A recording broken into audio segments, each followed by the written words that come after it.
हमारा देश भारत जो रहस्यों से भरा देश है। इस देश की सभ्यता जितनी पुरानी है, लगभग उतनी ही पुरानी यहाँ के मंदिर हैं। हजारों सालों से अपनी जगह पर खड़े मंदिर कई राज अपने अंदर छुपाए बैठे हैं। भारत में मौजूद कोई भी मंदिर ऐसा नहीं है जिससे जुड़ा कोई रहस्य वैज्ञानिकों या फिर आम आदमी की चर्चा का विषय ना हो। दोस्तों, आज हम आप लोगों को एक ऐसे ही मंदिर के रहस्य के बारे में बताने वाले हैं जिसके बारे में जानकर आप लोग चौंक जाएंगे। दरअसल दोस्तों, हिंदू धर्म में 4 धाम की यात्रा का बड़ा महत्व माना गया है। आज हम इन 4 धाम में से एक ओडिशा के समुद्र तट के किनारे बसे पुरी में मौजूद जगन्नाथ मंदिर से जुड़े रहस्य के बारे में बताने जा रहे हैं। ये मंदिर भगवान विष्णु के अवतार श्री कृष्ण को समर्पित है। हर साल यहाँ लाखों श्रद्धालुओं का जमावड़ा लगता है। 800 साल से भी ज्यादा पुराने इस पवित्र मंदिर के दर्शन करने के लिए देश विदेश से लोग आते हैं। आज हम आपको इस मंदिर से जुड़े ऐसे रोचक रहस्यों की जानकारी देने जा रहे हैं जिनकी सच्चाई के बारे में आज तक पता नहीं चल पाया है। मंदिर में नहीं सुनाई देती समुद्र की आवाज। दोस्तों, कहने को तो ये मंदिर समुद्र के किनारे पर बसा है, लेकिन मंदिर के अंदर समुद्र की लहरों की आवाज किसी को भी सुनाई नहीं देती है, जबकि समुद्र पास में ही है। लेकिन आप जैसे ही मंदिर से एक कदम बाहर निकलेंगे, वैसे ही समुद्र के लहरों की आवाज आपको सुनाई देने लगती है। वाकई ये किसी आश्चर्य से कम नहीं है। दोस्तों, इस पवित्र मंदिर की हर जगह किसी ना किसी रहस्य से जुड़ी हुई है। मंदिर में कभी नहीं होती प्रसाद की कमी। मंदिर में प्रतिदिन चाहे कितने ही श्रद्धालु दर्शन के लिए आए, मगर प्रसाद की मात्रा कभी घटती नहीं है। हर समय पूरे साल के लिए भंडार भरा रहता है। ऐसी मान्यता है कि भगवान जगन्नाथ के प्रताप से यहाँ हजारों लोगों से लेकर लाख लोगों तक को प्रतिदिन भरपेट भोजन खिलाया जा सकता है, चाहे श्रद्धालुओं की संख्या में कितनी भी बढ़ोतरी क्यों ना हो जाए। मंदिर के अंदर पकाया जाने वाला प्रसाद कभी कम नहीं होता है। दोस्तों, इसके पीछे भी एक रहस्य है। दरअसल इस मंदिर की रसोई भी सबको हैरान कर देती है। दरअसल यहाँ भक्तों के लिए प्रसाद पकाने के लिए 7 बर्तन एक दूसरे के ऊपर रखे जाते हैं, लेकिन हैरानी की बात यह है कि सबसे ऊपर रखे बर्तन में ही प्रसाद सबसे पहले पकता है। फिर नीचे की तरफ एक के बाद एक बर्तन में रखा प्रसाद पकता जाता है। इसके अलावा यह भी कहा जाता है कि यहाँ हर दिन बनने वाला प्रसाद भक्तों के बीच कभी कम नहीं पड़ता। चाहे 10-20 हजार लोग आए या लाखों लोग, सबको प्रसाद जरूर मिलता है। यहाँ की विशाल रसोई में भगवान जगन्नाथ को चढ़ने वाले महाप्रसाद को बनाने के लिए 500 रसोइये लगे रहते हैं, जिनके लिए अलग से 300 सहयोगी काम करते हैं। यानी कि करीब 800 लोग मिलकर महाप्रसाद तैयार करते हैं। दोस्तों, कहा जाता है कि मंदिर का प्रसाद तभी खत्म होता है जब मंदिर के दरवाजे बंद कर दिए जाते हैं।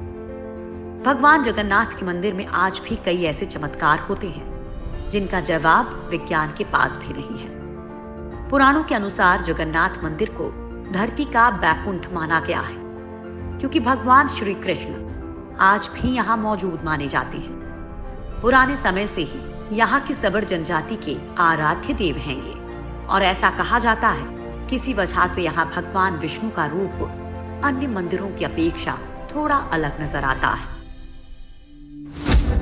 रोज बदल जाता है मंदिर के शिखर का झंडा। हवा की उल्टी दिशा में उड़ता है मंदिर का झंडा।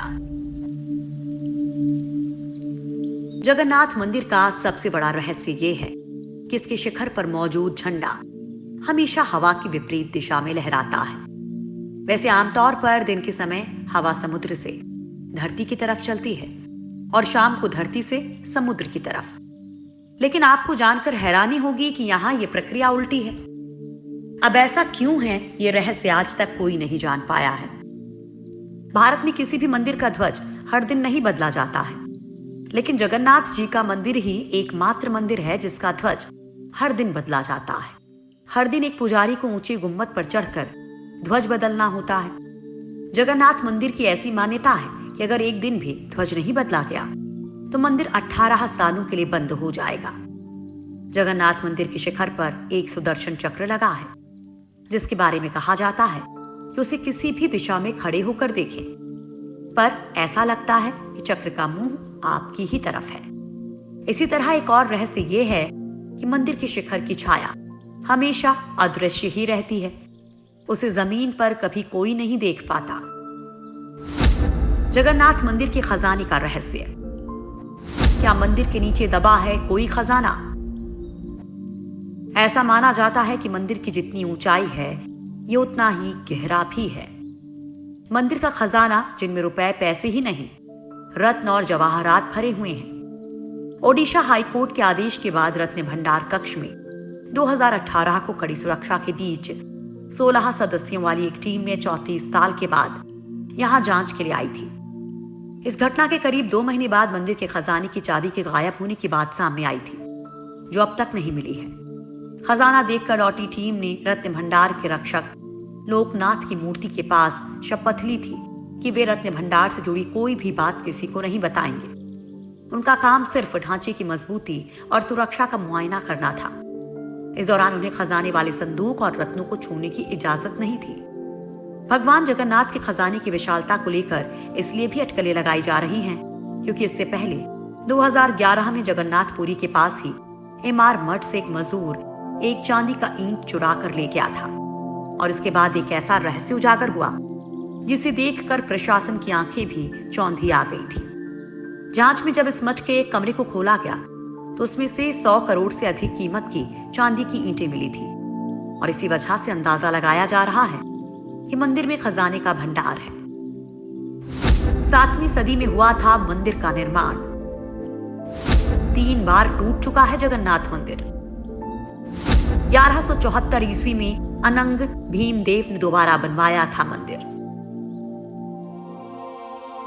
दरअसल ये पूरा मंदिर ही रहस्यों से घिरा हुआ है। इसके बनने के पीछे भी एक रहस्य जुड़ा हुआ है। कहा जाता है कि राजा इंद्रद्युम्न मालवा का राजा था। राजा इंद्रद्युम्न को सपने में जगन्नाथ के दर्शन हुए थे। सपने में ही भगवान विष्णु ने उनसे कहा था कि नीलांचल पर्वत की एक गुफा में मेरी एक मूर्ति है, उसे नील माधव कहते हैं। तुम एक मंदिर बनवाकर उसमें मेरी ये मूर्ति स्थापित करवा दो। राजा ने अपने सेवकों को नीलांचल पर्वत की खोज में भेजा, लेकिन नील माधव की पूजा सबर कबीले के लोग करते थे। राजा के सेवक ने वहां से मूर्ति चुरा ली थी और राजा को लाकर दे दी थी।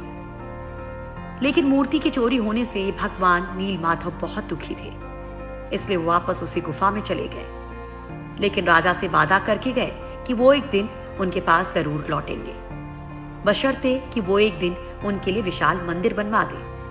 राजा ने मंदिर बनवा दिया और भगवान विष्णु से मंदिर में विराजमान होने के लिए कहा। तब भगवान ने कहा कि तुम मेरी मूर्ति बनाने के लिए समुद्र में तैर रहा पेड़ का बड़ा टुकड़ा उठाकर लाओ, जो द्वारिका से समुद्र में तैरकर पुरी आ रहा है। राजा के सेवकों ने उस पेड़ के टुकड़े को तो ढूंढ लिया, लेकिन सब लोग मिलकर भी उस पेड़ को नहीं उठा पाए। तब राजा को समझ आ गया कि नील माधव के अन्य भक्त सबर कबीले के मुखिया विश्वर वसु की ही सहायता लेनी पड़ेगी। सब उस वक्त हैरान रह गए जब विश्व वसु भारी भरकम लकड़ी को उठाकर मंदिर तक ले आए। अब बारी थी लकड़ी से भगवान की मूर्ति गढ़ने की।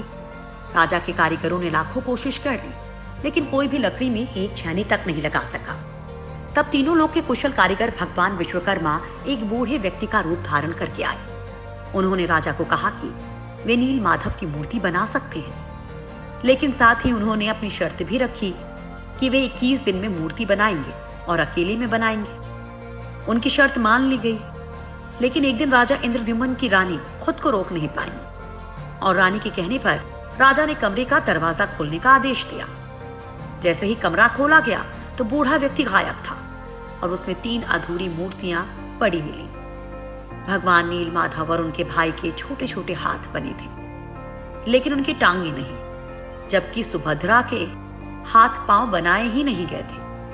राजा ने इसे भगवान की इच्छा मानकर इन्हीं अधूरी मूर्तियों को स्थापित कर दिया।